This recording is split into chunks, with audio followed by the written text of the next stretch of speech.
Good morning. আজকে আমরা ঘুরবো জেমস বন্ড আইল্যান্ড। একই ট্যুরে আমরা ঘুরবো পানাক আইল্যান্ড, যেখানে সামুদ্রিক গুহায় কায়াকিং করা যাবে, এবং এক রহস্যময় ভৌতিক গুহা প্যাট ক্যাম্প। ফুকেট থেকে খুব ভোরেই এজেন্সির গাড়িতে আমরা জাহাজঘাটে এসেছি। শুরু হলো আমাদের আজকের সমুদ্র যাত্রা। সমুদ্রের পান্না সবুজ জলরাশির বুক চিরে ছুটে চলছে আমাদের বোট। উদ্দেশ্য বিখ্যাত জেমস বন্ড আইল্যান্ড। উত্তাল বাতাস সাথে সমুদ্রের গর্জন ভেদ করে এগিয়ে চলছে আমাদের বোট।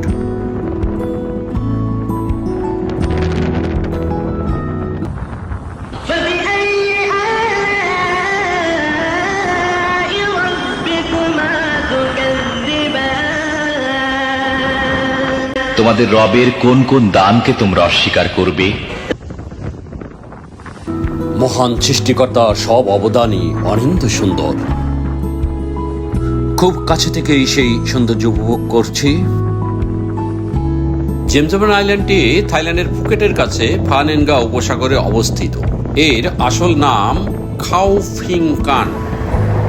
1974 সালে জেমস বন্ডের the man with the golden গান সিনেমাটির শুটিং এই দ্বীপে হয়। তখন থেকেই এটি জেমস বন্ড আইল্যান্ড হিসেবে পরিচিতি পায়।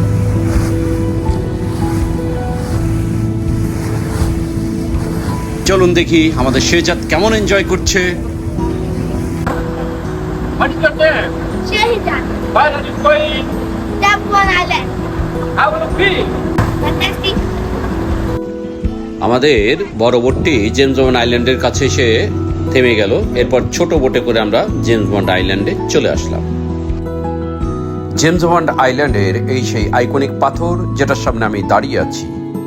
বৃক্কাকৃতির এই পাথরটি নিচের দিকে সরু, উপরের দিকে চওড়া।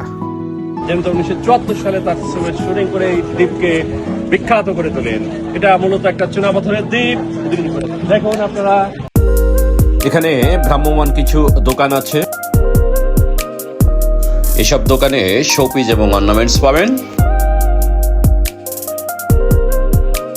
জেমস বন্ড আইল্যান্ডের পাহাড়ের ফাঁকে ফাঁকে এরকম গুহার হয়েছে। কিভাবে এর সৃষ্টি হয়েছে আসলে বলা মুশকিল। The man with the golden গান সিনেমার ভয়ঙ্কর খল অভিনেতা খুনি স্কামাঙ্গার আস্তানা ছিল এই গুহাগুলো। এই গুহাগুলো আপনারা ঘুরে ঘুরে দেখতে পারেন। দিনের বেলায় কেমন একটা গা ছমছমে পরিবেশ এখানে থাকে, আসলে রাতে নিশ্চয়ই খুব ভয়ঙ্কর। কে জানে, হয়তো গুহা মানব এখানে বসবাস করতে পারে।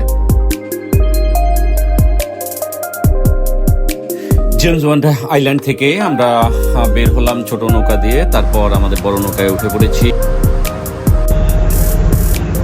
এখন আমাদের যাত্রা পানাক আইল্যান্ড, এবং এখানে আমরা কায়াকিং এবং এর পরবর্তীতে আমরা ব্যাট কেপ ঘুরে দেখব।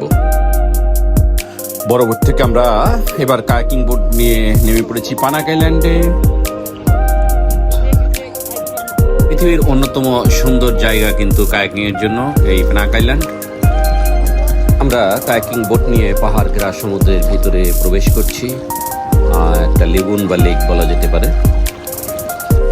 চারদিকে চুনা পাথরের পাহাড় ঘেরা অনিন্দ সুন্দর অসাধারণ এই লেকে আমরা এখন প্রবেশ করছি। সুউচ্চ খাড়া চুনা পাথরের পাহাড়ের মাঝখানে এরকম পান্না সবুজ জলরাশি আপনাকে মোহিত করবে। হঠাৎ করেই কুমিরের মতো এরকম আরো জলজ প্রাণী দেখতে পাবেন, ভয় পাওয়ার কিছু নেই। পাহাড়ের ফাঁক দিয়ে পান্না সবুজ জলরাশিতে সূর্যকিরণ ঠিকরে পড়ে এক মায়াবী সৌন্দর্য তৈরি করেছে। এই মায়ায় পড়তে চাইলে আপনাকে এখানে আসতেই যে হবে। শেষমেশ এই মায়া কাটিয়ে আমরা বের হয়ে আসলাম। আমাদের এবারের গন্তব্য ভয়ঙ্কর রহস্যময় ব্যাট ক্যাম্প। আমাদের বোট ছুটে চলছে ব্যাট ক্যাম্পের উদ্দেশ্যে। থাইল্যান্ডের জেমস বন্ড আইল্যান্ড ভ্রমণের অন্যতম আকর্ষণ সাসপেনশন থ্রিলার ব্যাট ক্যাম্প। আমরা প্রবেশ করেছি এই ভৌতিক গুহাতে। এক নিকষ কালো অন্ধকার। গুহার দেওয়ালে ঝুলছে শত শত বাদুড়। নাকি রক্তচোষা ভ্যাম্পায়ার। এক গা ছমছমে পরিবেশ, সবাই এক অজানা আতঙ্কে। কত শত বছর এই গুহার বয়স কেউ জানে না।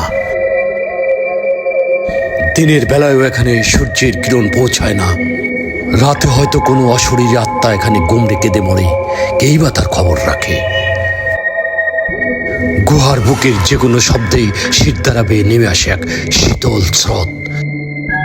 যতই ভয় থাকুক, শেষ পর্যন্ত এক শ্বাসরুদ্ধকর উত্তেজনকার অভিযান শেষ করে আমরা ফিরে এসলাম আমাদের জাহাজে। এবার ফেরার পালা। ফিরতে ফিরতে বিকেল হয়ে গেল। লাঞ্চ আমরা আমাদের বোটেই করেছি। ফেরার সময় এরকম চোখ ধাঁধানো জেট স্কাইং দেখতে দেখতে আমরা ফিরে আসলাম। সবাই ভালো থাকবেন। ধন্যবাদ সবাইকে। ফলো দিয়ে সাথে থাকুন পরবর্তী ভিডিও দেখার জন্য। Thank you.